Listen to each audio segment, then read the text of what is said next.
Decíamos, ¿no? La economía que no está pasando un buen momento, que más allá de que haya otro contexto a nivel país que quizás se visibiliza más, la economía sigue siendo uno de los problemas más importantes. Y estamos en comunicación telefónica con Gonzalo Semillas, quien es economista y es el titular allí del CREVA, del Centro Regional de Estudios Económicos de Bahía Blanca, aquí de nuestra ciudad. ¿Qué tal, Gonzalo? Carolina Ferrada te saluda. Buen día.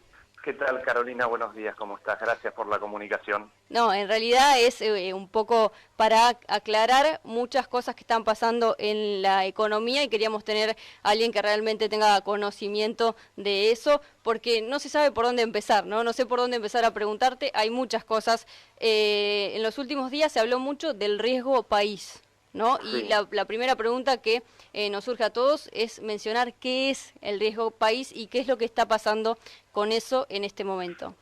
bien, bien. Y es que yo concuerdo con lo que vos decís. Están pasando tantas Sí. cosas que es difícil anclar o tomar algún pilar. Pero bueno, el riesgo país, digamos, lo mide JP Morgan, que es una calificadora de riesgos internacionales de tanto países del primer mundo como mercados emergentes.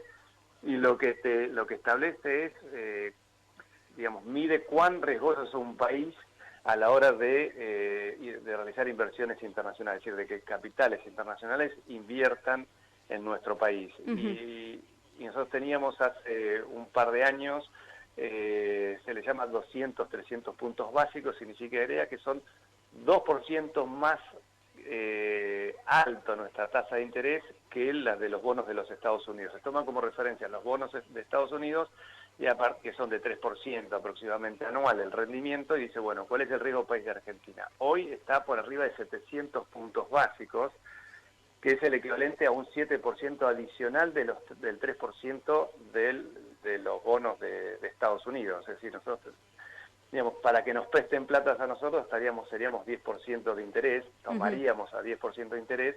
Cuanto mayor es el riesgo país, más caros somos y más vulnerables somos. Claro, podría tener que ver con cómo nos ven desde afuera, ¿no? Los inversionistas, Es eso, ¿cómo nos ven? A la hora de decir, exacto. bueno, a Uh-huh. ver, de esta gama de países emergentes, ¿cómo está Argentina? Porque quisiera invertir. Bueno, tiene un riesgo país de 700. Hemos llegado a tener 1.500 puntos, es decir, 15% más caro que, o rendimientos más, digamos, uno dice más caro, es 15% de rendimiento, lo cual es más que atractivo, un 15% de rendimiento, cuando Estados Unidos tiene 3%. Lo que pasa es que cuanto más rendimiento, más riesgo es. Uh-huh.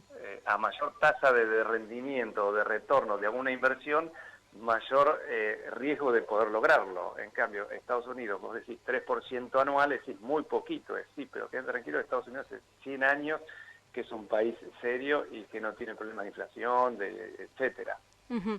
Tiene que ver con eso. El riesgo país es un indicador internacional para los inversores extranjeros. Es Uh-huh. decir, está muy por afuera de lo que es de nuestras vidas diarias. Claro, exactamente. Está muy lejos de eso nosotros, Uh-huh. pero sí es un parámetro internacional. Uh-huh. Y un parámetro que nos desfavorece, ¿no? En este caso. Claramente. Sí, para mencionar también, ya que dijiste vos, países emergentes como nuestro país, se puso en vista en las últimas horas a Turquía. ¿Qué es lo que pasaba en Sí. Turquía y cómo nos afectaba a nosotros, ¿no? Bueno, Turquía es otro país que forma parte de los emergentes. De todas formas, es la 17ª economía del mundo. Si está dentro de los emergentes, como Brasil es un país emergente, pero Brasil es una economía también la 8ª, 9ª, 10ª. Uh-huh. Son países fuertes. Esto comenzó con, digamos, con la detención de un pastor norteamericano, digamos, una cuestión más entre estos dos países política, la detención o la no liberalización de un pastor norteamericano, y Trump comenzó una guerra comercial automáticamente con Turquía, donde aumentó los aranceles a la importación de acero por parte de Turquía. Uh-huh. Digamos, desde que asumió Trump a Estados Unidos, lleva una política proteccionista muy fuerte, en donde quiere que todas las empresas norteamericanas que están produciendo en el mundo se instalen dentro de Estados Unidos. Entonces esta guerra comercial dijo, bueno, vos no me liberás a ese pastor estadounidense, yo te aplico un aumento en los aranceles a la importación, con lo cual, ¿quién te va a comprar de Estados Unidos acero a un 20% más caro? Uh-huh. Entonces empezó esa guerra comercial, más algunos problemas estructurales internos dentro de Turquía, con problemas de inflación, de alta inflación, muchísimo más alta que la nuestra. Algunos quieren compararnos con Turquía, estamos muy lejos todavía por suerte, pero con problemas en su moneda y con un país relativamente fuerte, y encima con guerra comercial de Estados Unidos con China, también en el mismo sentido, ambos países están protegiendo e implementando medidas proteccionistas entre ambos, hace que su devaluación repercute en el resto de los países emergentes. ¿Por qué? Porque los capitales internacionales empiezan a ver que hay problemas en los mercados emergentes y ante la duda empiezan a desprenderse sus inversiones dentro de cada país, y nos arrastró. Sí, claramente nos arrastró claramente. Y fuimos junto con Turquía, con Rusia, las monedas que más se devaluaron. Y yendo un poco al dólar, ¿no? Sí. Ha estado estable. Luego de lo que fue la corrida, estuvo estable durante unas semanas y ahora vuelve a subir por tercera vez consecutiva. Bueno, van a abrir ahora en minutos nada más los mercados, veremos cómo es en el día de hoy, claro, pero la pregunta es el por qué, ¿no? Bueno, a ver, tuvimos durante el bimestre, mayo-junio, una devaluación de 30-40% en 2 meses, muy fuerte, muy profunda, básicamente porque fines de abril se había puesto en marcha el impuesto a la renta financiera. Entonces aquellos capitales que tenían fuertes inversiones en las LEVAC, más que nada fondos de inversión internacionales, se deshicieron de las LEVAC, compraron dólares y se fueron. Y eso fue muchísima cantidad de dólares. Te diría que 20.000 millones de reservas que las perdimos, y eso fue lo que gatilló a la fuerte aumento del dólar. Como vos bien decías, durante julio se mantuvo relativamente estable en torno a 28, es más, cayó un 5% la cotización, pero los primeros días de agosto volvió, digamos, el problema tiene que ver una cuestión de desconfianza, una cuestión de que por ahí no hay muy buena comunicación entre lo que es Banco Central y Ministerio de Economía, tiene que ver también con los problemas externos. Es decir, nosotros no estaríamos haciendo bien los deberes de manera interna. El gobierno necesita recuperar confianza en el mercado financiero, lo que más valor tiene es la confianza, y no lo estamos logrando. Se está esforzando a ver qué medida de política económica tomar, porque por ejemplo ahora aumentó la tasa de nuevo, de 40 a 45, porque la gente, ante el temor de una posible devaluación o de que el dólar sea más caro, va a comprar dólares. Para contrarrestar esa medida, el gobierno aumenta la tasa de interés para que uno se quede e invierta en las LEVACs, o en bonos, o en plazos fijos. ¿Y qué pasa con el Fondo Monetario Internacional con respecto al dólar y lo previsto, ¿no?, en el acuerdo? ¿Qué dice de esta suba? No, bueno, está de acuerdo en que inyecte más dólares al mercado, porque en un momento de los 50.000 millones no se iba a dar todo en una sola, digamos, de una sola vez, sino en función de cumplimiento de normas y de requerimientos, iba a ir desembolsando montos. Lo primero que hizo fue, 15.000 millones, de esos 15.000 millones de dólares, la mitad va a ir al Banco Central y va a ir, digamos, cubriendo las necesidades de dólares. Después se suspendió en estos días, lo habrán leído, que eran las licitaciones en grandes empresas y entidades bancarias, y ahora como que está de acuerdo, sí, digamos, le dio el veto o el visto bueno para inyectar más dólares en función de las necesidades. Pero eso fue por un lado, pero por otro le está diciendo, necesito que reacciones más fuertemente y haya alguna reducción seria en lo que es el gasto, que es lo que acaba de publicarse ahora en los medios de comunicación, las medidas de ajuste bastante fuertes. Sí, es decir, libera algunas cosas, permite tener algunos grados de libertad con respecto al dólar para que no escale mucho y no perder confianza, porque eso atenta contra la inflación. Y por otro lado dice, empezá a bajar gastos fuertemente, tenés que mostrar ya que tenés el objetivo, lo que es la reducción del déficit fiscal. Y también mencionando a esta institución internacional que está aquí en nuestro país, se habla de que nos está auditando. Y la pregunta es, ¿qué se va a llevar, digamos, en números y en evaluación que va a hacer hasta el 22 de agosto el Fondo Monetario Internacional de nuestro país?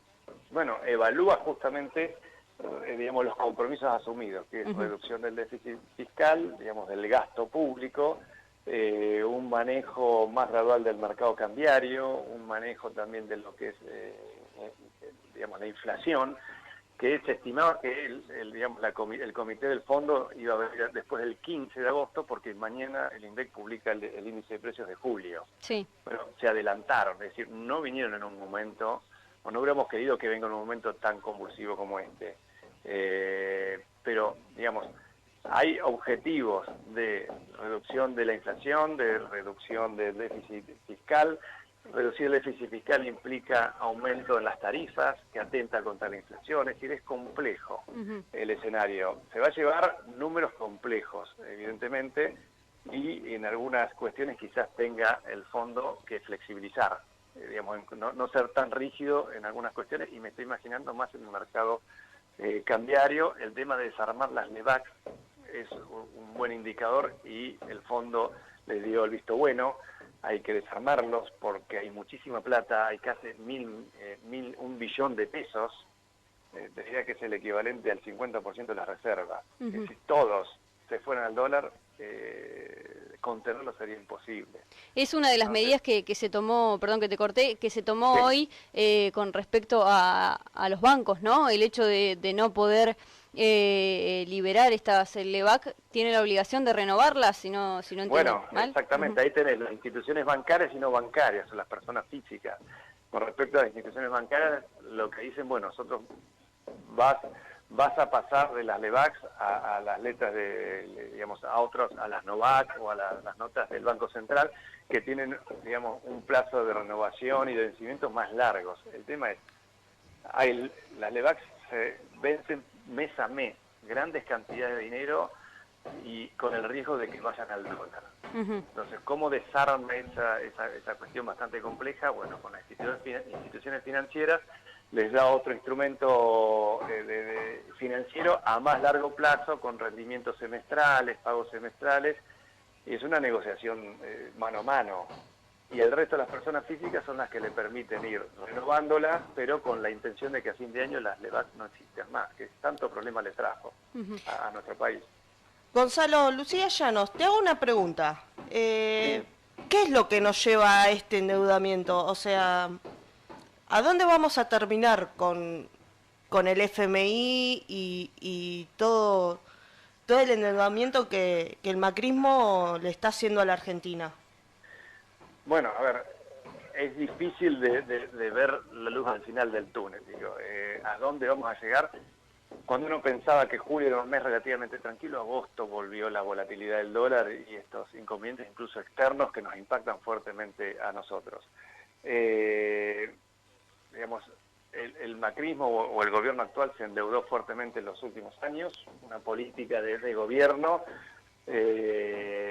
para financiar un gasto público muy elevado, e incluso con un sector externo con déficit comercial muy fuerte, con, digamos, grandes desembolsos de turismo, digamos, con muchos gastos de los argentinos en el exterior, no favoreció nuestra balanza, digamos, nuestra cuenta corriente, y eso tiene un límite, porque el sector financiero internacional es el que nos prestó. Y en el momento que si uno no hace bien las tareas en forma interna, nos dejan de prestar.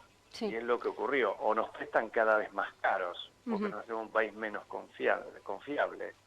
Entonces, bueno, tuvimos cada vez más endeudamiento, no muy difícil, digamos, no muy complejo en función del Producto Bruto Interno, no con una relación muy abultada. Hay países que tienen arriba del 100% del PBI, es decir, su deuda externa o deuda pública sería el equivalente a lo producido en un año en un país. Nosotros digamos, lo podíamos manejar, pero evidentemente salimos del ámbito de la confiabilidad.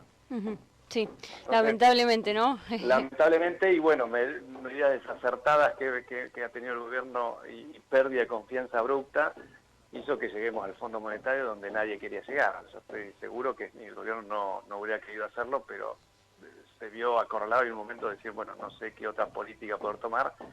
Bajar el gasto lo quiso hacer en forma gradual y no tuvo buenos resultados.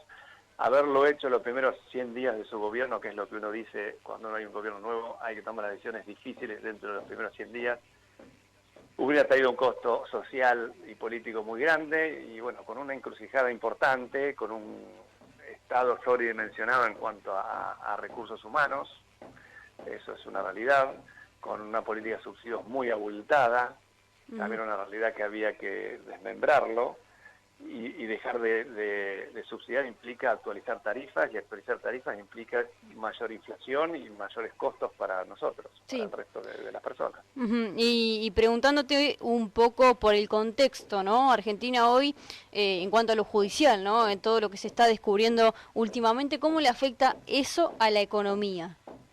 Bueno, vos estás hablando de los cuadernos. Exactamente, sí, sí. Bueno, evidentemente, algunos, Dante Sica, pensaba que no iba a impactar mucho en la economía, pero evidentemente está impactando mucho, porque es mucho, digamos, mucha turbulencia que se mete en la política y golpea en lo económico también, porque termina generando más desconcierto en el mercado. Incluso, fíjate que en la obra pública también, digamos, hay muchos nombres que son actuales dueños de empresas constructoras que han ganado licitaciones y que debían estar trabajando en obra pública, y hay normas y leyes y artículos que mencionan que si una persona tiene algún problema judicial o legal, etcétera, esa obra debería frenarse y no comenzar.